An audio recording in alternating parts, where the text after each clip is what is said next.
It's a crackpot breakfast. Hello, I'm Ryan Lowrie. I'm the crackpot in question.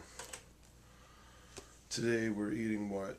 For breakfast we're having mac and cheese loaf with lettuce and mayonnaise on a Kaiser sauce. Mac and cheese loaf and mayonnaise are the jogging pants of food. It means you've given up.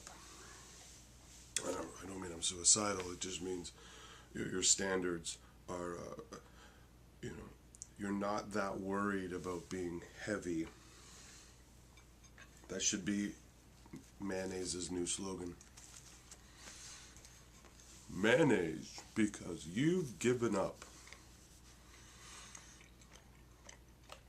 Mac and cheese loaf is an inexpensive luncheon meat that my wife buys. And it's a mix of chicken and pork, and I'm pretty sure leather is in there too. And then there's bits of macaroni. And they say it's cheese, but I have my doubts. What's going on this week? Many things going on this week. So Thursday my wife went shopping. She was out and about in town, and while going shopping, a Middle Eastern man in his mid-30s with shaved short hair and a black SUV rolled up beside my wife and tried to give her a ride. He was like, "Hey, pretty lady, let me give you a ride. Why are you walking around? Let me drive you around." And she was like, "No, thank you. Bye." And he tried again to spark up a conversation. She was interested. She's like, "I'm going to that store right there. I'm good, thank you, bye." So she goes in the store, she buys a few things. She comes out about 15 minutes later, and he's standing there. And he offers her a cigarette, and she let him know, I do not like this. I'm leaving. Leave me alone, bye. This was at Shoppers Drug Mart in Nipissing, on the road, Nipissing Road, 75 Nipissing Road in Milton, Ontario. And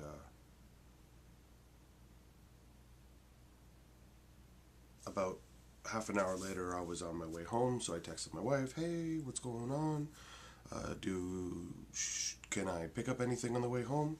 She was like, "Yeah, you can come pick me up. There's a creepy guy." So we're driving around, she tells me the story, and of course I drive right back to where he was, and I'm like, where is he? Where is this overzealous bachelor? And my wife's trying to play it down. She's like, "Look, he's just a creepy, lonely guy, no big deal." And I'm like, "It is a big deal." And she's like, "Well, he didn't commit a crime." I'm like, trying to coerce strangers into your vehicle? Not sure if it's a crime, but it definitely has all the warning signs that a crime is about to take place. That is about as loud as an alarm you need. "Hey, person I've never met, get into my vehicle so we can go to an unknown destination." She's like, "Oh, come on, he's just lonely." I'm like, "Yeah, you know who else is lonely? Every rapist ever." There's no... When you see like a TV special on a serial killer, they never go, "Well, they took a break from all their cotillions and galas to, squeeze in a little rape." All killers and murderers are lonely. That's, And outside of that, a lot of people are lonely. But if your idea to meet people is just to pull up beside them and go, "Hey, get in my vehicle," I think the police should have a description of you. Just in case, your little adventures need to escalate. So we get home, and I tell her, "I think you should file a complaint with the police." And she's like, "I'm not doing that." So I said, "Fine." So I went on the Crime Stoppers website. Crime Stoppers is I don't know if they're a charity or a business, but they're an organization that receives tips from everyday citizens like you and me, the working peasant class, and then investigate situations. So I fired off a little email, the description she had given me, a Middle Eastern man of regular build, of average build. He wasn't necessarily fat or thin. Shaved down hair. In a black SUV. I really wish she had got the plate number. So I got talking to, of course I post this on social media because I'm just the type of person to air that kind of shit.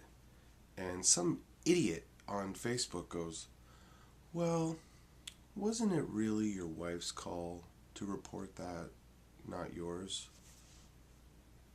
Creepy guy trying to coerce people into his vehicle. That's the reason Crime Stoppers exists, so that we can pass along tips like that, descriptions of vehicles, just in case this guy isn't, trying to get a date, but a murderer.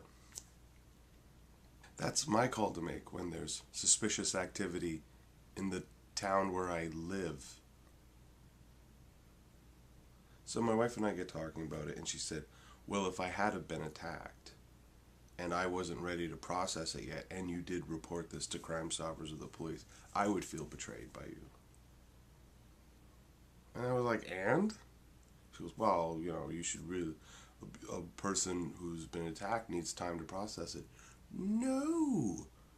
As soon as I have information about you being raped or not, I'm passing that along to somebody with guns to go get that person a description of anything, their vehicle, what they're dressed like, everything. All the information that I can, I'm passing along to police or Crime Stoppers.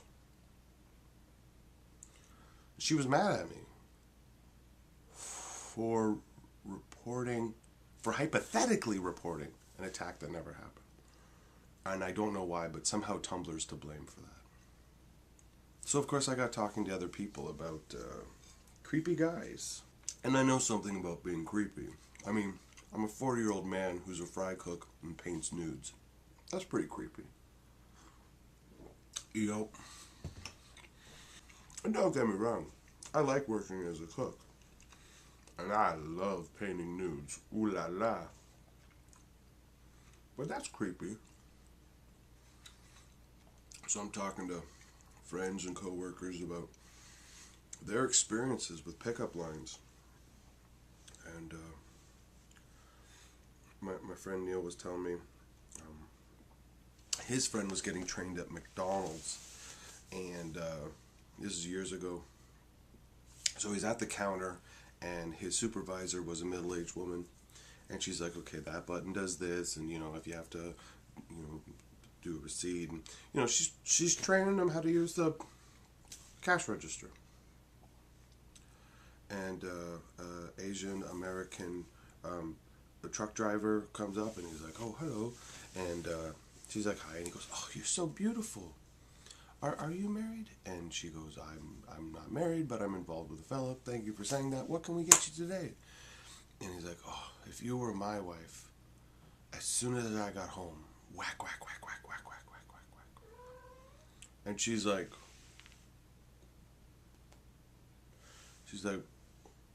wow, okay, well, thank you. What,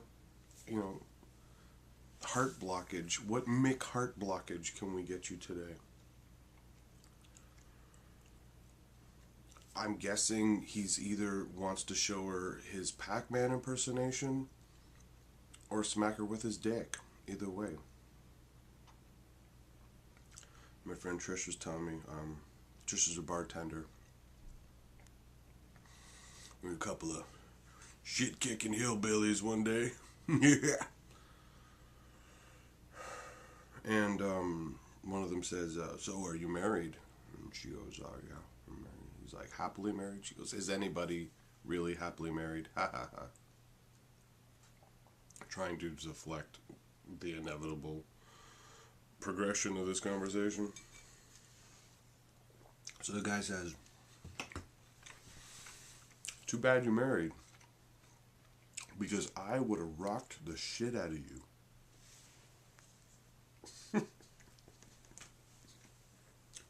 The fuck? How can you say that to somebody? So his friend apologized and they left a tip and they left, but fuck's sakes. Who wants to hear that? Did he really think that, she would hear that and then go, oh man, I've been waiting all my life to have a stranger tell me that they would have rocked the shit out of me. It's so creepy. It's unpleasant.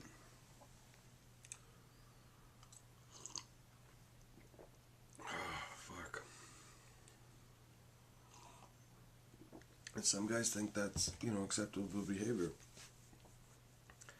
And apparently this shit happens all the time, every day, and I don't know how women process any of it. I couldn't react to something that was like, oh, I'd be like, what the fuck is wrong with you? Like, do you seriously think this is how humans interact? This is not feudal times, this is not the Dark Ages, you fucking caveman. What the hell is wrong with you? Yeah. The whole thing depresses me. Men are awful. And I say men because I just don't hear women say this shit. This horribly dark shit. I can't imagine a woman saying, oh, well, if I was your wife, whack, whack, whack, whack, whack, whack, whack, whack, whack, whack, whack, whack, whack. What does that even mean? It makes me think of Pac-Man. Whack, whack, whack, whack, whack, whack, whack, whack, whack, whack, whack, whack, whack.